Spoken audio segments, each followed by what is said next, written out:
আপনারা জানেন আমরা সর্বপ্রথম মিম পার্টি করব কেন, এটা প্রশ্ন।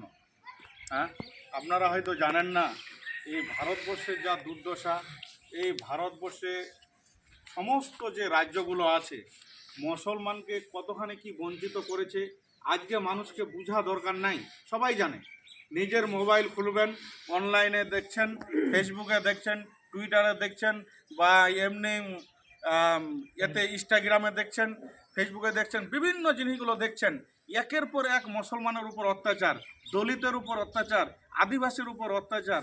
বিভিন্ন সংগঠন যেগুলো হিন্দু সম্প্রদায়ের নিচু জাতি তাদেরকে হিন্দু মনেই করে না, যারা উপর মহলের হিন্দু। এবং তার সাথে সাথে আমাদের মুসলিমদেরকে আজকে বঞ্চিত করেছে এই তৃণমূলের সরকার। আপনারা যদি বলেন কেন, তা আমি আপনাদেরকে বলছি যে আজকে ওয়াকফ আন্দোলন যখন শুরু হয় পশ্চিমবাংলার বুকে, কেন্দ্র সরকারের বিরুদ্ধে বিভিন্ন সংগঠনগুলো, তার সাথে উল্লেখযোগ্য হচ্ছে আসাদুদ্দিন ওয়াইসি, আমাদের মিম পার্টির সুপ্রিমো।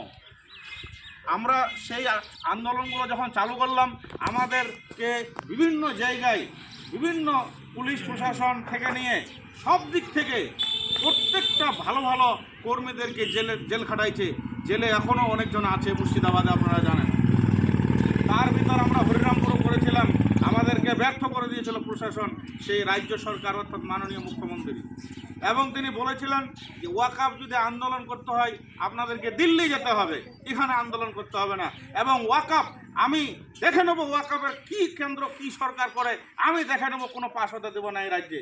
এমন এমন তিনি ব্যর্থতা শুরু করলেন, মাত্র হাতে 5 দিন সময়, আর তখন তিনি ঘোষণা করছেন, লাইভ দিচ্ছেন তার এতে সাংবাদিক সম্মেলন করে যে আজ থেকে ওয়াকফ চালু করলাম আমি।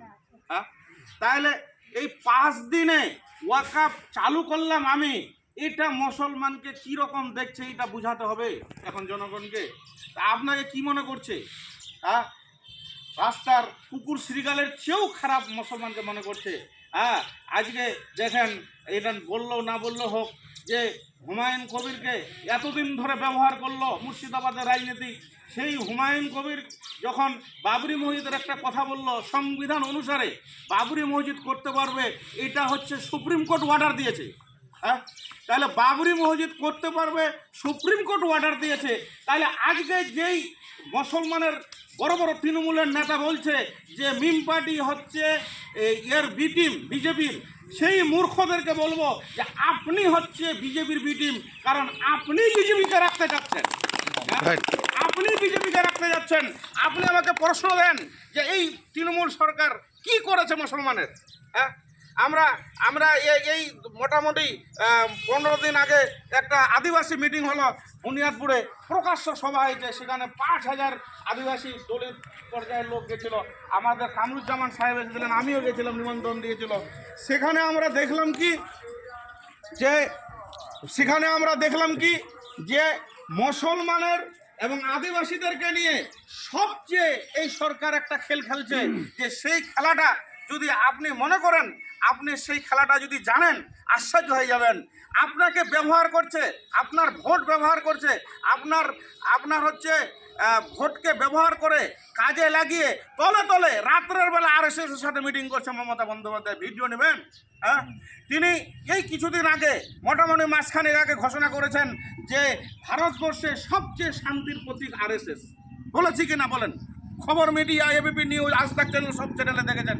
কিন্তু আজকে সেই আপনি মুর্শিদাবাদ যে 19টা সিট তৃণমূল জিতেছে, আমাদের এখানে এই যে উমেদ ভাইয়ের নেতৃত্বে যে কুমারগঞ্জ চলছে, ওখানে আমাদের হরিরামপুরে, এখানে জীবনে জিততে পারবে কোনো এমএলএ? জিততে পারবে?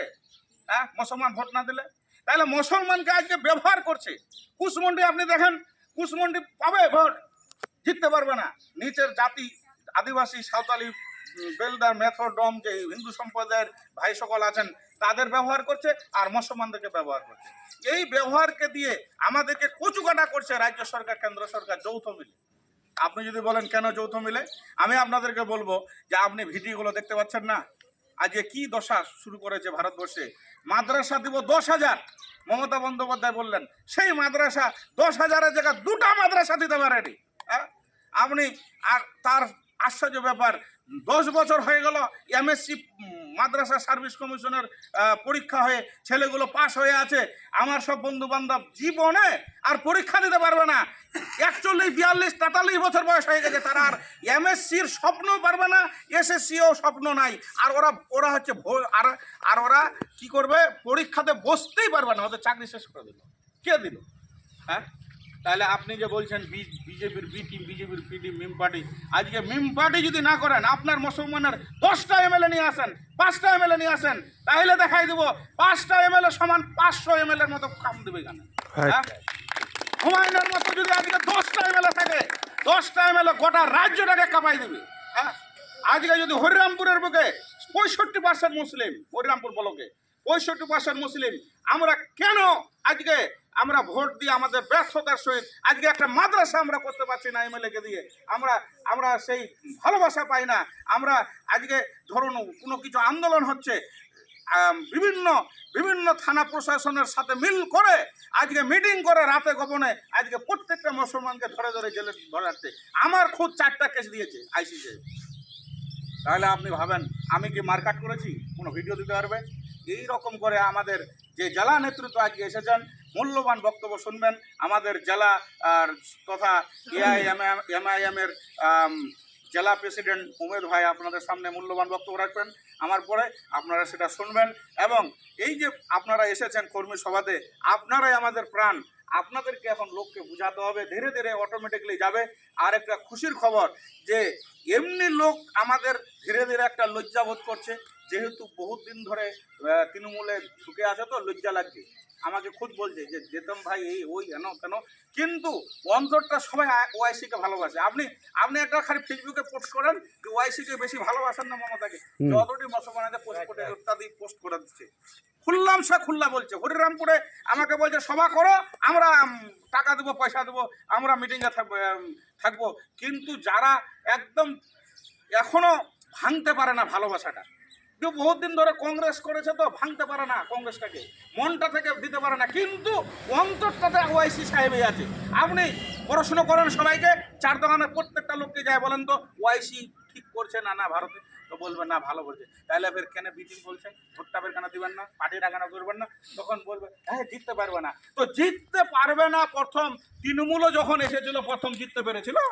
হ্যাঁ, অন্যান্য পার্টি, নতুন পার্টি এসে জিততে পারবে না, কিন্তু কন্টেস্ট হতে একটা ভালো পজিশনে চলে যাবে।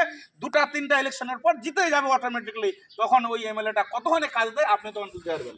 5টা এমএলএ জিতেছে এতে বিহারে, তো 5টা এমএলএ কে দেখে গোটা রাজ্য বিহার কাঁপিয়ে দিয়েছে গোটা রাজ্যটাকে। সবচাইতে ভারতবর্ষের এমএলএ কোটার টাকা আখতারুল ইমান, তিনি হচ্ছে টাকা খরচা করেছেন, এটা প্রমাণ দিয়েছেন মিডিয়াতে। তাহলে এখান থেকে আমি সমাপ্ত করলাম। ঠান্ডার দিন, এখন আপনাদের সামনে আমাদের উমেদ ভাই বক্তব্য রাখছেন। আসসালামু আলাইকুম।